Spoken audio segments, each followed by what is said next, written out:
যে প্রায় 1.25 কোটি বাংলাদেশি প্রবাসে তারা অবস্থান করেন। এর মধ্যে কিছু আছেন প্রবাসী, কিছু আছেন নিবাসী। প্রবাসী আমরা পিওরলি তাদেরকে বলি যারা তাদের ডেফিনিট অ্যাসাইনমেন্ট হোক সেটা বিজনেস, লেখাপড়া অথবা কোনো পেশা, এটা শেষ করে তারা দেশে ফিরে আসতে বাধ্য। ওই দেশে তাদের নাগরিকত্ব পাওয়ার অথবা পার্মানেন্ট রেসিডেন্সি পাওয়ার কোনো সম্ভাবনা নেই। কাজেই তারা তাদের আপন দেশেই ফিরে আসেন। এই যারা যান তাদের সংখ্যাই সবচেয়ে বেশি। এই সংখ্যাটা হচ্ছে 80%। বাকি যে 20% আছে তারা আইদার নাগরিকত্ব পেয়েছেন অথবা পাওয়ার প্রক্রিয়ায় তারা আছেন। 80% এই মানুষ যারা বৃহত্তর অংশ, তাদের আবার 90% হচ্ছে অদক্ষ শ্রেণীর শ্রমিক। এখানে সমস্যা দুটো।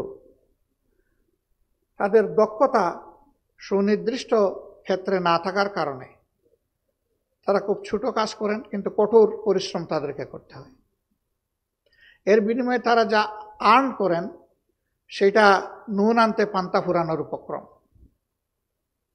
খেয়ে না খেয়ে 10 ফুট 15 ফুটের একটা রুমে গাদাগাদি করে শিফটিংয়ে 15 জন তাদেরকে বসবাস করতে হয়। যারা মিডল ইস্টের দেশগুলোতে গিয়েছেন, সফর করেছেন, আমাদের এই ভাইদের, হাড়ভাঙ্গা পরিশ্রমকারী ভাইদের অবস্থা স্বচক্ষে দেখার সুযোগ পেয়েছেন। আমি বিশ্বাস করি যাদের সামান্য বিবেক আছে এই অবস্থা দেখার পরে তাদের সকলের চোখ দিয়ে পানি ঝরে। কার্যত তারা মানবেতর জীবনযাপন করেন। কেন? তাদের স্যালারি কম। কেন? তারা অনেকে ঋণদার করে গিয়েছেন। কেন? তাদেরকে দেশে তাদের পরিবারকে লালন পোষণ করতে হয়।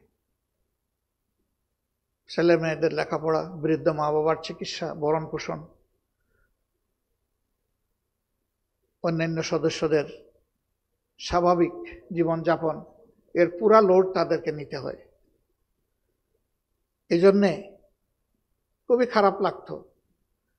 কোনো জায়গায় গিয়ে দেখি যে ইভিনিং টাইমে কোনো হোটেল ফ্রিতে কিছু খাবার দেয় মানুষকে। এই দৃশ্য দেখার সুযোগ আমার হয়েছে। আমাদের লোকরা সেখানে গিয়ে দাঁড়ায় একটু খাদ্য নেওয়ার জন্য। কিন্তু এই লোকটাই যদি দক্ষ শ্রমিক হিসাবে বিদেশে যেত, তাহলে যে পরিমাণ সে উপার্জন করছে তার 3 গুণ তার পক্ষে সহজে উপার্জন করা সম্ভব, এবং হাড়ভাঙ্গা পরিশ্রমের পরিবর্তে সে মানবিক পরিশ্রমে তার শ্রমটাকে নিয়োগ করতে পারত, যেটা অন্য দেশ এবং জাতির এরকম যারা দক্ষ শ্রমিক যায় তারা এই বেনিফিটটা পায়।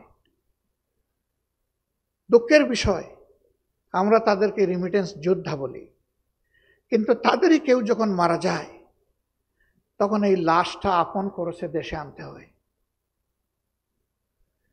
এই যারা নুন আনতে পান্তা ফুরায়, মুখের গ্রাস স্যাক্রিফাইস করে দেশে পাঠায়, তারা কিন্তু এখানে মারা যাবে আর তার লাশ দেশে আনার জন্য কিছু টাকা সঞ্চয় করে রাখতে হবে, এটা কেউ চিন্তা করে না। সে তো গিয়েছে আবার তার আপনজনের কাছে সুস্থ হালতে ফিরে আসবে এই আশায়, কিন্তু মারা যাওয়ার পরে লাশ নিয়ে টানাটানি ধাক্কাধাক্কি হয়। হ্যাঁ, যদি সে একজন দক্ষ শ্রমিক হতো, সে এবং তার পরিবার কারো দিকে তাকাতো না।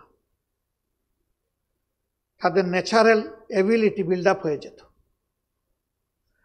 আমরা তাদেরকে বলেছি, তোমাদের অভিজ্ঞতার জায়গা থেকে বন্ধু রাষ্ট্র হিসাবে আমাদেরকে এই জায়গায় দুটো সাহায্য করো। তোমরা কিছু প্রতিষ্ঠান আমাদের দেশে গড়ো, সেই প্রতিষ্ঠানের মাধ্যমে ল্যাঙ্গুয়েজ স্কিল এবং টেকনিক্যাল স্কিল, এই দুইটা জিনিস তোমরা আমাদেরকে প্রোভাইড করো। এতে আমরা লাভবান হব এবং তোমরাও লাভবান হবা। তোমরা বলছো এই অদক্ষ শ্রমিকরা এসে তোমাদেরকে বেশি বেনিফিট দিতে পারছে না, তোমাদের প্রয়োজন দক্ষ শ্রমিকের। তোমরা এখান থেকে ট্রেন্ড আপ লোকগুলাকে নিয়ে যাবা। তোমরা বলছো লোকেরা অবৈধ পথে আমাদের দেশগুলোতে অনুপ্রবেশ করছে, তখন এই দক্ষ লোকগুলো তার নিজের দেশেই কাজ পেয়ে যাবে। তার দক্ষতার কারণে আমার দেশে প্রয়োজন আছে, তখন সে বিদেশে যাওয়ার চিন্তা মাথা থেকে ফেলে দেবে। যারা বিদেশে যায় 5 লাখ, 10 লাখ, 20 লাখ, 50 লাখ খরচ করে যায়, আবার জীবনের ঝুঁকি নিয়ে যায়। এর মাঝে অনেকের জীবন প্রদীপ নীল পানিতে ডুবে যায়, শেষ হয়ে যায়।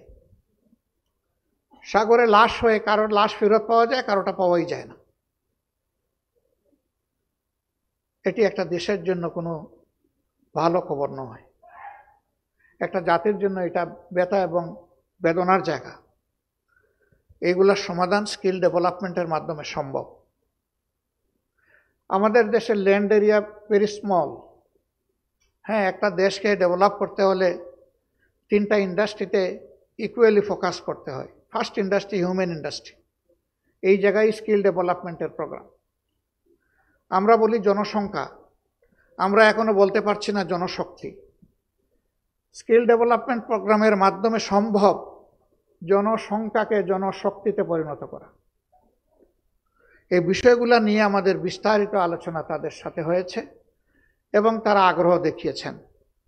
এই আগ্রহের জায়গায় আমাদের জায়গা থেকে দাঁড়িয়ে আমরা বাংলাদেশের বর্তমান সরকারকে আহ্বান জানাবো যে এই দরজাগুলা জানালাগুলা খোলার দায়িত্ব সরকারকে নিতে হবে। আপনারা এগিয়ে যান এবং দেশটাকে এগিয়ে যাওয়ার পথে একটা রাস্তায় রেখে আপনারা তারপরে একটা সুষ্ঠু নির্বাচন দিয়ে বিদায় নেন।